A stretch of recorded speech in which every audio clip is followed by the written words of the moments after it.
السلام عليكم ورحمة الله وبركاته. أهلا وسهلا بحضراتكم في حلقة جديدة من جو الكورة. الحلقة دي هنقول لكم أهم أخبار النادي الأهلي وأهم أخبار الكرة المصرية اليوم الخميس. لا تنسوا الاشتراك في القناة وتفعيل زر الجرس عشان يوصلك كل جديد، ولايك وشير وكومنت عشان توصل القناة لأكتر. عايزين نوصل ل1000 مشترك في أقرب وقت. الأهلي يفوز على حرس الحدود 1-0. الأهلي بدأ المباراة بتشكيل في الوقت القاتل بهدف بن شرقي. بدأ النادي الأهلي المباراة بتشكيل مكون من مصطفى شوبير في حراسة المرمى، كريم الدبيس باك شمال، أحمد هاني باك يمين، اتنين في قلب الدفاع مصطفى العش ورامي ربيعة، اتنين في نص الملعب أحمد رضا ومروان عطية، وخط الهجوم مكون من حسين الشحات وإمام عاشور. حسين الشحات وينج يمين وإمام عاشور وينج شمال، ونيجي جراديشار تحت رأس الحرب، ورأس حربة صريح هو أسامة أبو علي. الأهلي بدأ المباراة عكس كل التوقعات اللي هو كان هيبتدي عشان يعوض إخفاق تعادله مع الزمالك. بدأ المباراة بأداء ولا أداء وحش قوي. أداء أول خطورة للنادي الأهلي جت على الدقيقة 28 عن طريق وسام أبو علي، جت في كتفه لما تيجي في راسه من عرضية محمد هاني. وفي برضه في الشوط الأول هم دول الكورتين اللي جم في الشوط الأول، نيجي جراديشار جت في القايم من عرضية كريم الدبيس من ركلة ركنية بضربة الراس من نيجي جراديشار جت في القايم. بدأ النادي الأهلي الشوط التاني عمل تغييرين لأسوأ اتنين كانوا في المباراة من وجهة نظري. أحمد رضا قد شوط أول في كتير قوي من الميس باص. نزل بدل عمرو السولية، نزل ظبط نص الملعب شوية، ونزل أشرف بن شرقي نجم المباراة ونجم الشوط التاني بلا منازع. نزل مكان حسين الشحات اللي هو بقاله فترة أصلا مش حسين الشحات اللي احنا عارفينه. تايه في الملعب، ما بيعملش كتير من الميس باص برضه، ما بيعملش اي ايجابيه على المرمى. ياخد الكره ويحنكش بيها شويه ويرجع بقى لورا تاني، بيعملش اي حاجه. بس اشرف بن شرقي طبعا كواليتي مختلف وكواليتي عالي قوي.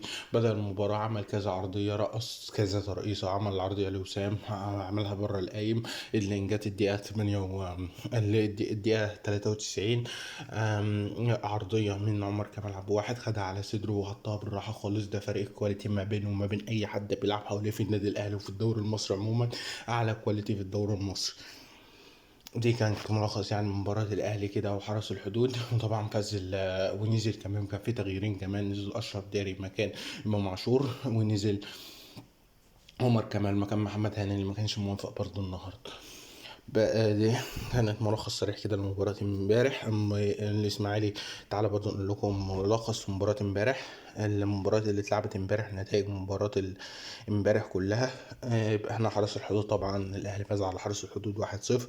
الاسماعيلي خسر من فاركو و2-0 اكتر من الهبوط. هو مدير سبورت اللي خسر من الجونة 3-2. ليفربول كسب نيكولاس نيكولاس بهنا 2-0، وابتعد بفارق 13 بونت عن أقرب منافسيه اللي هو الأرسنال، يقترب بشدة من حسم لقب الدوري البريمير ليج. مانشستر يونايتد كسب بشتاون 3-2 برضه.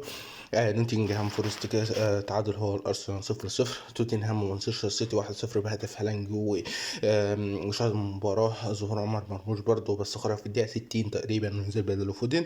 الخليج يتعادل مع الاتحاد 1-1. ريال سوسيداد كسب ريال مدريد كسب ريال سوسيداد 1-0.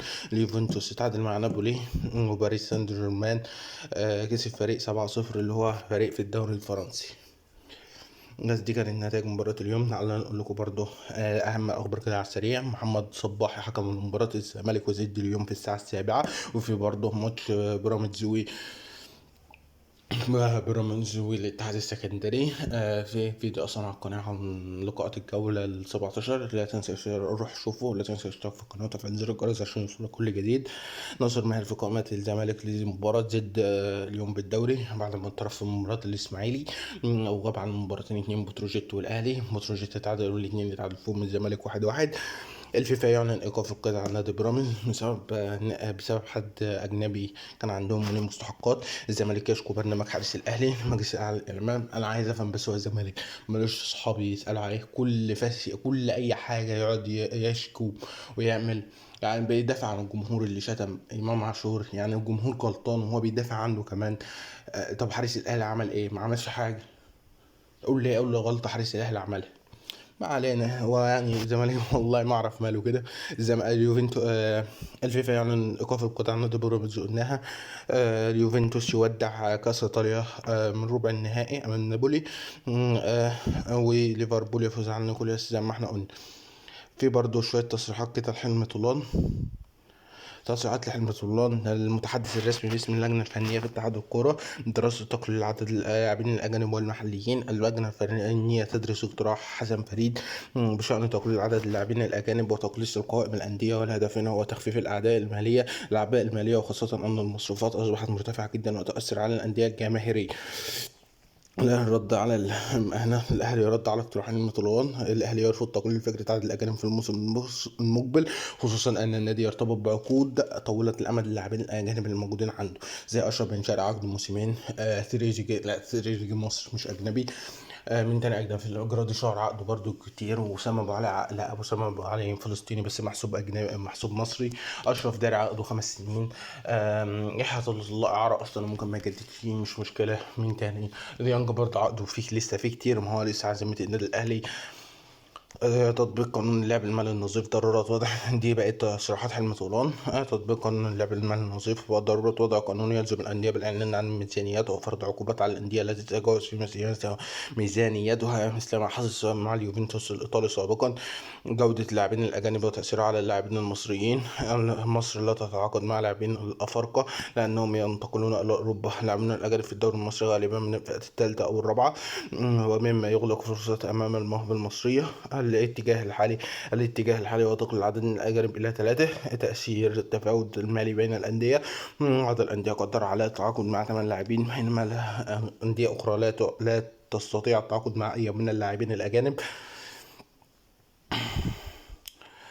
تأثير متفاوت ماشي ما احنا قلناها. هذا يخلق فجوة كبيرة بين التنافسية في الأندية بين الأندية. اتحاد الكرة والطالب باتخاذ الإجراءات التسابقية لحل هذه الأزمة. الظروف الاقتصادية وتأثيرها على الأندية. معظم الأندية المصرية لا تمتلك قدرة مالية على الإنفاق الكبير. الدولة تمر بأوضاع اقتصادية صعبة مما يستدعي تقليل المصروفات في كرة القدم.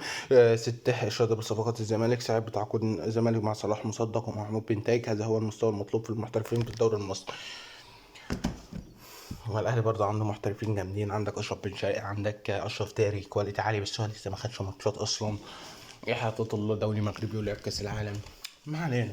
بس هو بيقول يعني اللي هو جايبهم، الاهلي جايب اللاعبين دول بارقام كبيره، يعني بنتاج اعاره مجانيه، بس دفعت برضه الشراء برضه مليون جنيه، مليون دولار. مبلغ مش قليل برضه. الزمالك غالبا مش هيقدر يدفعه. وصلاح مصدق الصراحة اللي جاي مبلغ بسيط خالص، 300 هو 350 ألف دولار باين حاجة زي كده. يعني هو اللعيب اظهر جودته في ماتش القمه، بس لسه برضه ما تقدرش تحكم عليه من الماتش. ما علينا. يعني هو حلمي طولان زملكاوي وبيحاول يطبل للزمالك شويه. بس دي كل الاخبار. اسف على الاطاله النهارده في حلقه النهارده، بس كان فيها اخبار كتير. لا تنسوا الاشتراك في القناه وتفعيل زر الجرس عشان يوصلك كل جديد. والسلام عليكم ورحمه الله وبركاته.